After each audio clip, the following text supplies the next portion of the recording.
All day, all day.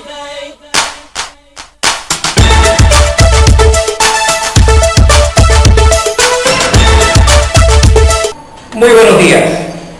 En esta nuestra 11ª sesión de nuestro Diplomado de Inteligencia Estratégica aplicada a los conflictos sociales, abordaremos el tema titulado Herramientas de análisis para los conflictos.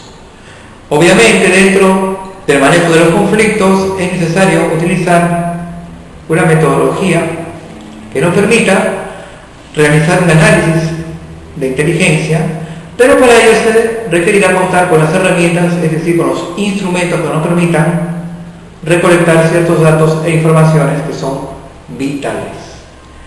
Es así que dentro de las herramientas para el análisis de conflictos es imprescindible requerir la curva del conflicto, el marco analítico, el denominado triple P, personas, problemas y proceso, el árbol del conflicto propiamente, las fuerzas de cambio y el mapa del conflicto.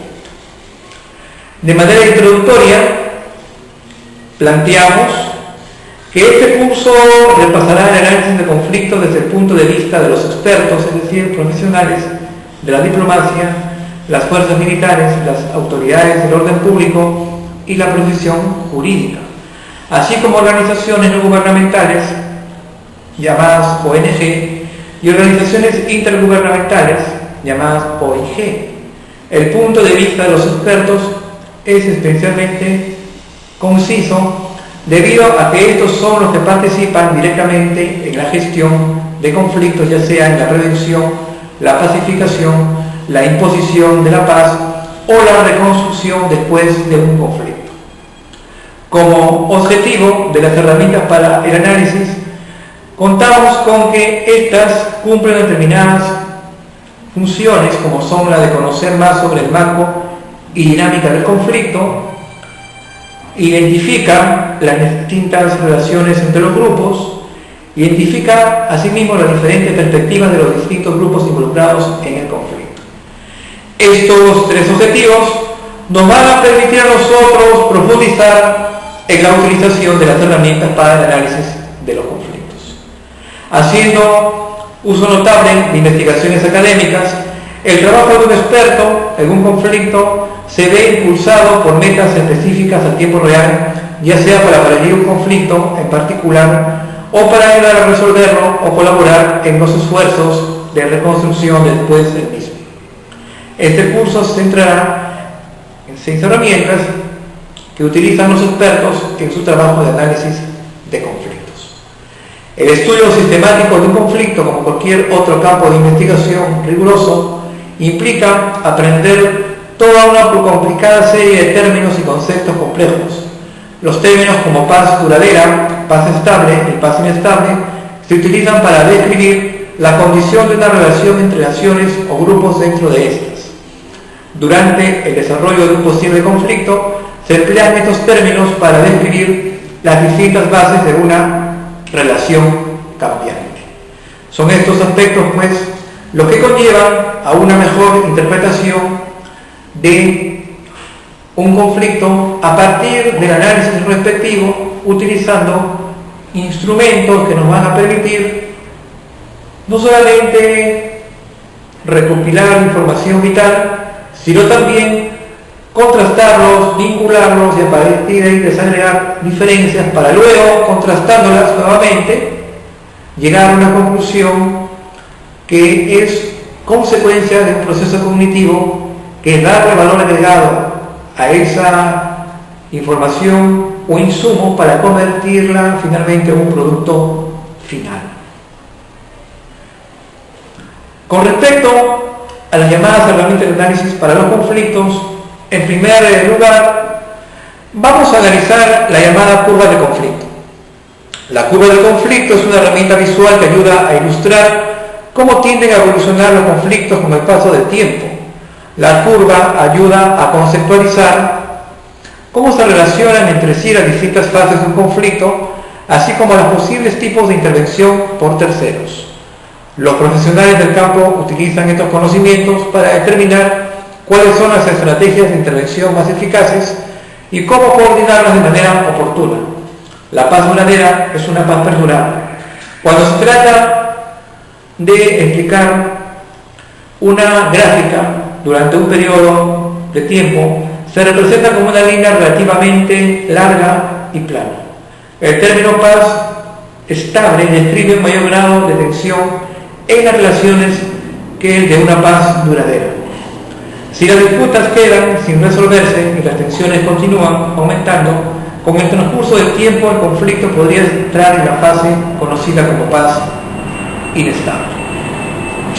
Por otro lado, el marco analítico se vincula al hecho que mientras que la curva del conflicto ayuda a analizar la evolución del conflicto, el marco analítico ayuda a proveer más detalles sobre las variadas fuerzas que impulsan un conflicto en un momento en particular, con recursos que frecuentemente son limitados. Los profesionales del campo usan este marco para ayudar a determinar dónde pueden aplicar su influencia de la manera más productiva. Este marco es una herramienta verbal que consiste en una serie de preguntas que están organizadas dentro de 5 temas claves: actores, raíces del conflicto, asuntos, alcances y escenarios. Asimismo, tenemos que incidir en el poder, en los recursos y relaciones y en la historia de la relación. Es decir, estos temas claves interactúan y a partir de ahí tenemos que emplear nuestro llamado marco analítico. De tal modo que tanto la curva del conflicto como el marco analítico van a constituirse en 2 herramientas vitales que son aplicables a casos complejos como a los conflictos recientes que buscan interpretar el genocidio de Ruanda en 1994 o el conflicto en Kosovo en 1999. Tenemos que ser conscientes de las características comunes y es uno de los primeros pasos a la hora de intentar aplicar a un conflicto las lecciones aprendidas de otro como parte de esfuerzos más amplios por prevenir los llamados conflictos violentos y de no ser posible mitigar y resolverlos de una manera tanto rápida como duradera. En los cuadros adjuntos podemos nosotros visualizar el accionar de la diplomacia política en tiempo de paz, durante la paz estable y la paz duradera, en la cual hay una línea que asciende de manera armónica. Mientras que en la paz inestable, que se correlaciona con la paz estable y la paz duradera, hay un punto de quiebre, puesto que la diplomacia preventiva tiene que surgir como una manera de prevenir un conflicto en situaciones de grave peligro para la paz mundial. Mientras que en la situación de crisis, si hay una actitud de diplomacia en momentos puntuales y críticos, como es la gestión o manejo de la crisis, que nos va a plantear también una línea que tiende a bifurcarse. Se bifurca, como también lo hace la diplomacia preventiva para prevenir un determinado tipo de conflicto. En un revelador libro titulado Preventing Violent Conflicts, la prevención de conflictos violentos, de Michael Land, se presenta la curva del conflicto como un modelo conceptual que ilustra cómo un conflicto puede ser tanto violento como no violento, y cómo con el paso del tiempo el uso de la fuerza en un conflicto violento tiende a aumentar y a disminuir. Entonces, el conflicto no necesariamente puede ser violento, sino también puede no mostrar unas aristas violentas. En ese sentido es necesario utilizar estas herramientas que nos van a permitir pues analizar convenientemente la manifestación, desarrollo y génesis de los mismos. Con respecto a las herramientas de análisis para los conflictos, hay también que recurrir al llamado modelo PP, triple P o persona, problema, proceso. ¿En qué consiste esta herramienta? Es una manera sencilla de esclarecer 3 aspectos claves de un conflicto. ¿Para qué usarla? Precisamente para facilitar la comprensión de las dinámicas de un conflicto. De tal modo que las siguientes preguntas son útiles a los efectos de hacer el análisis de la situación en conflicto.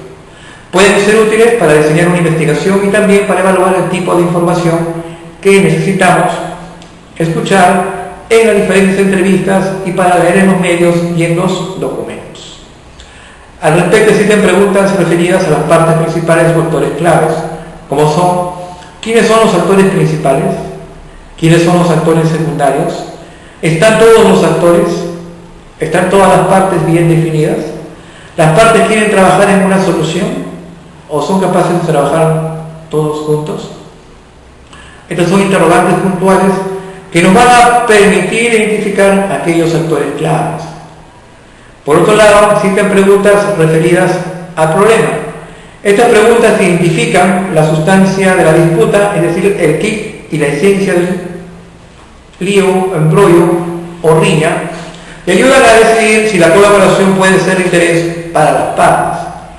Es decir, se plantean ciertas interrogantes específicas como: ¿cuáles son los temas centrales?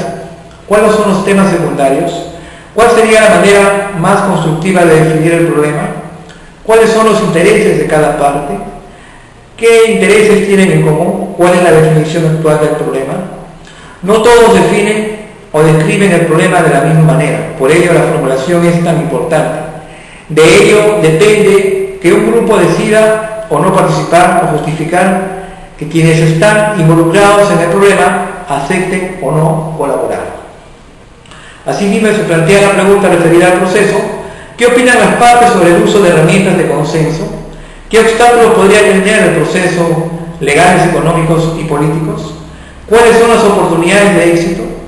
La evaluación de la información recogida durante esta etapa será el fundamento para decidir si conviene seguir adelante con un proceso y de ser así para diseñar la estrategia y el plan del proceso.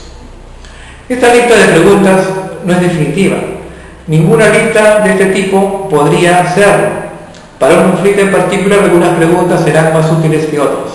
De hecho, se han redactado marcos adicionales que se ajustan a tipos específicos de conflictos.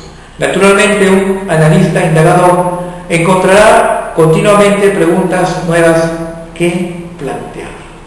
Preguntas que van a formularse en vista de las nuevas situaciones problemáticas o frente a los retos que nos plantean los diferentes tipos de conflictos.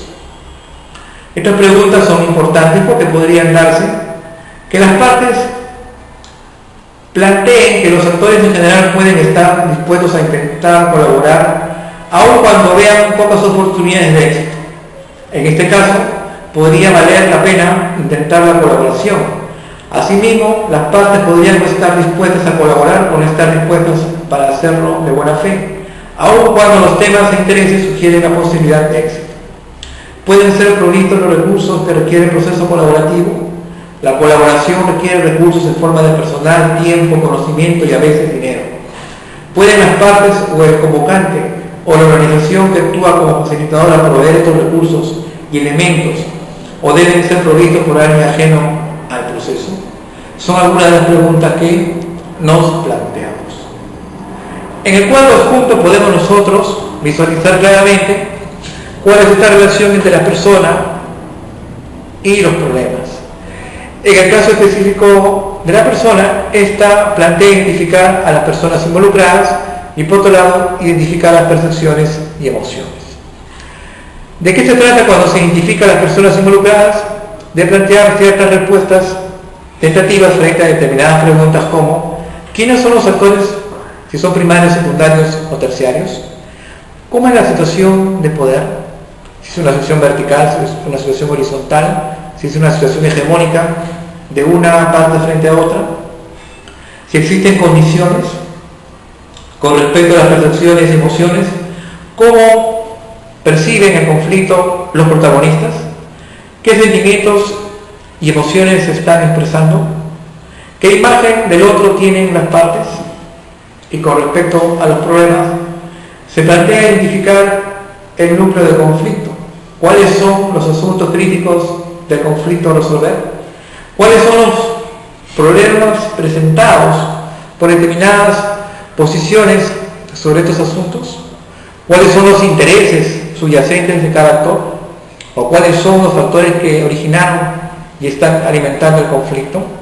Precisamente aquí podemos nosotros claramente diagnosticar y encontrar las condiciones de los conflictos. Y a partir de ahí, hacer uso de las herramientas para encontrar una adecuada solución.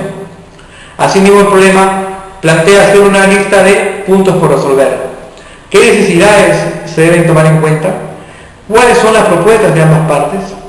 ¿Qué espera alcanzar una con respecto a otra? Y finalmente, ¿qué recursos positivos ya existentes se pueden generar? Como qué intereses pueden complementarse, cuáles son los objetivos alcanzables que los protagonistas pueden alcanzar, o quiénes son las personas que pueden jugar un papel constructivo, qué factores limitan las acciones y posturas extremistas. Todo este andamiaje de preguntas se va pues a corroborar con la presencia de ciertas preguntas claves, como las preguntas referidas a las partes principales o actores claves. ¿Quiénes son los actores principales? ¿Quiénes son los actores secundarios? ¿Están todos los actores? ¿Están todas las partes bien definidas? ¿Las partes quieren trabajar en una solución? ¿O son capaces de trabajar todos juntos? ¿Quiénes son las partes principales?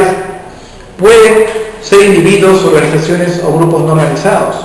¿Quién podría y querría participar?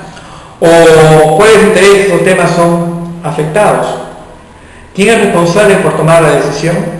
¿Quién puede ser capaz de bloquear o asegurar la implementación? ¿Quién podría ser directamente afectado por soluciones potenciales? ¿O hay actores secundarios además de principales? Esta es una distinción entre partes principales y secundarias, las cuales a veces es inútil. Y por otro lado, en relación a las preguntas referidas al problema, esta pregunta identifica la sustancia de la disputa y ayuda a decidir si la colaboración puede ser de interés para las partes, cuáles son los temas centrales, cuáles son los temas secundarios, cuál sería la manera más constructiva de definir el problema, cuáles son los intereses de cada parte, qué intereses tienen en común, cuál es la definición actual del problema. Es decir, no todos definen o describen el problema de la misma manera. Por ello, la formulación es tan importante. De ello depende que un grupo decida o no participar o justificar quiénes están involucrados en el problema, acepten o no colaborar. Con esta explicación tenemos ya claro el panorama con respecto a las personas y a los problemas que van a interactuar dentro de un determinado proceso, entendido como un proceso la serie de fases de un determinado fenómeno social. Esto conlleva a desagregar la dinámica del conflicto y la comunicación como elementos vitales del proceso.